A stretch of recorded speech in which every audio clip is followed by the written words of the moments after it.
Survey হচ্ছে তো একটার পর একটা, প্রতিটাতেই কিন্তু জামাতের ভোট আগের তুলনায় হিস্ট্রিতে এইবার সবচাইতে বেশি।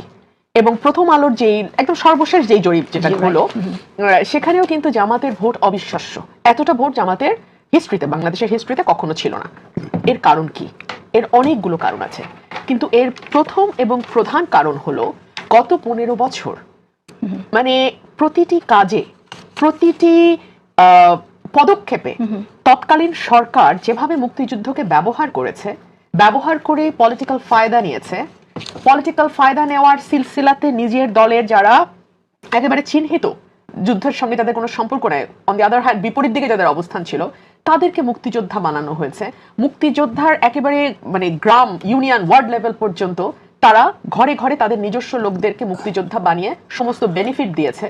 এবং সর্বশেষ যখন কোটা সংস্কার আন্দোলন চলছে, তখন প্রধানমন্ত্রী একটা ভয়ানক, আমি বলবো যে ভীষণ রকম অপমানজনক এবং ভয়ানক রকম বাজে অশালীন একটা মন্তব্য করেছিলেন যে মুক্তিযোদ্ধার নাতিপুতিরা চাকরি পাবে না তো কি রাজাকারের বাচ্চারা চাকরি পাবে।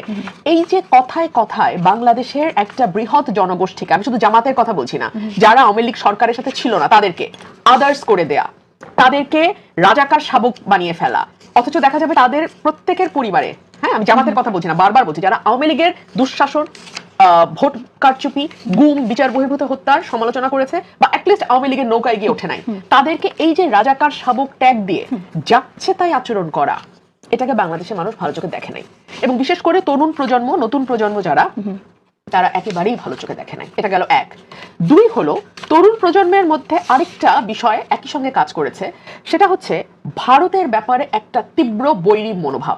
এটার পিছনে আওয়ামী লীগ যুক্ত। কারণ তরুণ প্রজন্ম মনে করেছে, শুধু তরুণ প্রজন্ম না, বাংলাদেশের একটা বড় অংশের মানুষ এবং ইনক্লুডিং মাইসেলফ, আমিও ওতপ্রোতভাবে মনে করি যে এই যে আওয়ামী লীগ তিনবার ভোট ছাড়া ক্ষমতায় থাকতে পারলো এবং মানুষের উপরে এরকম দমন নিপীড়ন চালাতে পারলো, তার পেছনে ভারতের প্রত্যক্ষ সহযোগিতা বড় ভূমিকা পালন করছে। ভারত যদি আওয়ামী লীগের পাশে এত শক্তভাবে না থাকতো, আওয়ামী লীগের পক্ষে 15.5 বছর রান করা সম্ভব, মানে 15 বছর 5-6 মাস রান করা সম্ভব হতো না, কোনোভাবেই সম্ভব হতো না।